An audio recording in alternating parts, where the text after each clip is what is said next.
Tropical update as of 8 a.m. PST, August 23rd. Tropical storm Micro is producing heavy convection near the center of CDO, and recon has found 62 knots, both with the SMRF and drop star in northeastern Iowa, but they kept it tropical storm based on only 64 knot flight level winds.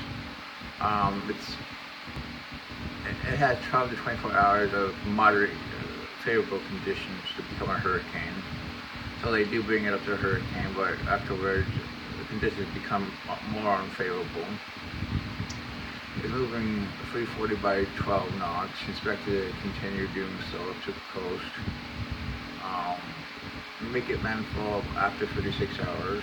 So they do make a landfall as a hurricane to Louisiana. We can show you the graphic.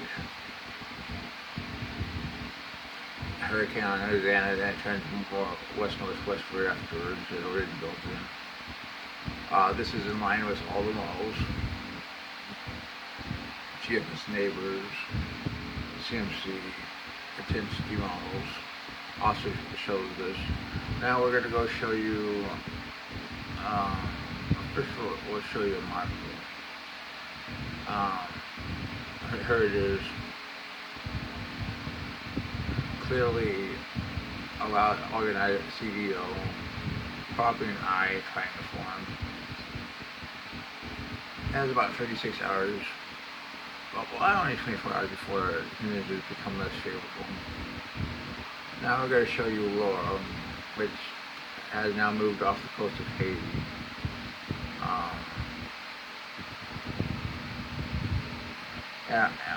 Our recon a plane found some 40 to 45 knot winds, so they went with 45 knots. They expected to head west-northwestward during the next about 3 days.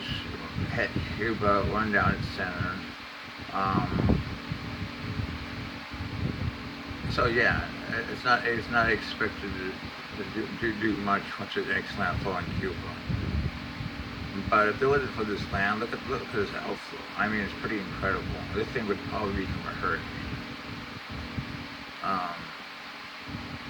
It could strengthen a little bit before Cuba, maybe 50 knots. But then we can throw a borderline tropical storm as it moves over it, in my opinion.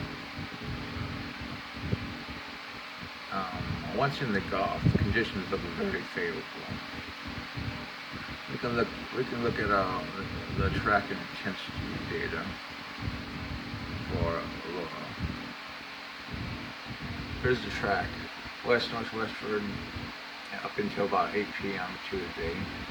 Then northwestward to northward into Louisiana. It could even be Texas based on the models. Models are pushing it further to the west. A lot of models do forecast Texas.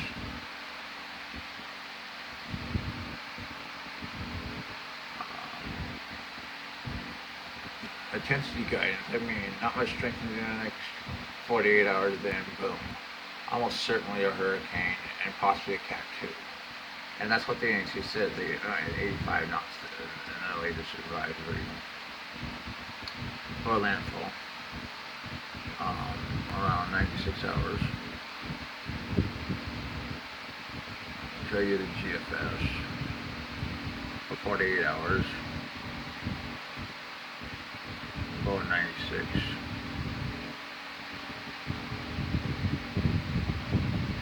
Let's make a landfall. Let me show you the CMC.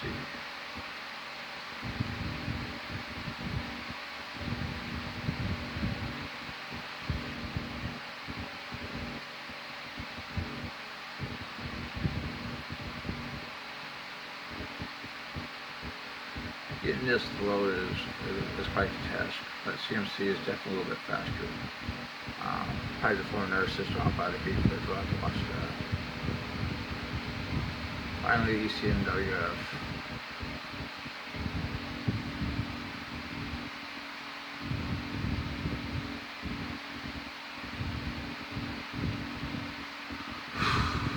Wow. But yeah, most ECNWF definitely shows Texas. So Texas or Western Louisiana is most likely for this system. And you see that it also shows the system where it diverges. That's also worth watching.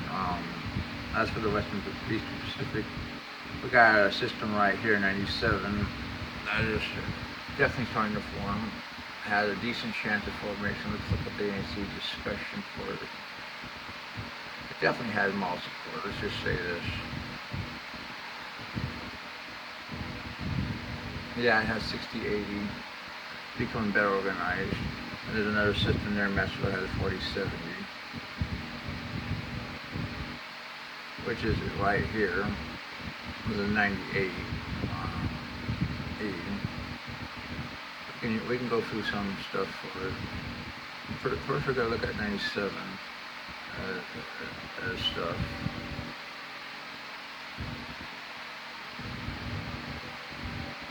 And really, the model taking northwestward during the next 36 hours, then turning west to west-northwestward afterwards.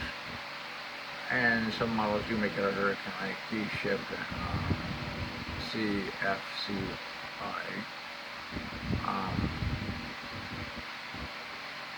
Now we're going to look at 9080.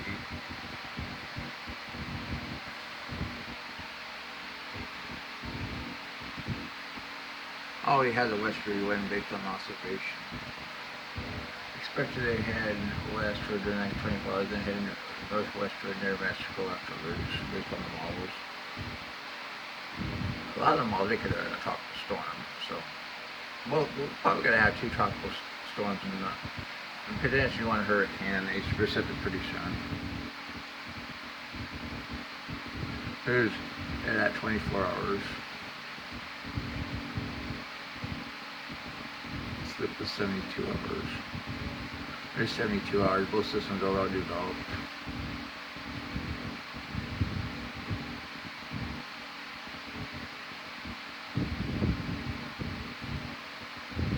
"96 hours.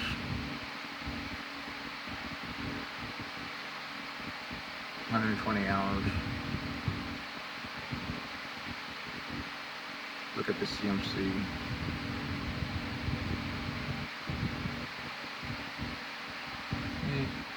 CMC shows both systems.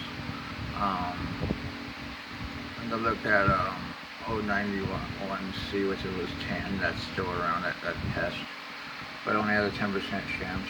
Well, and I don't think this has much chance of formation. Well, let's try to update.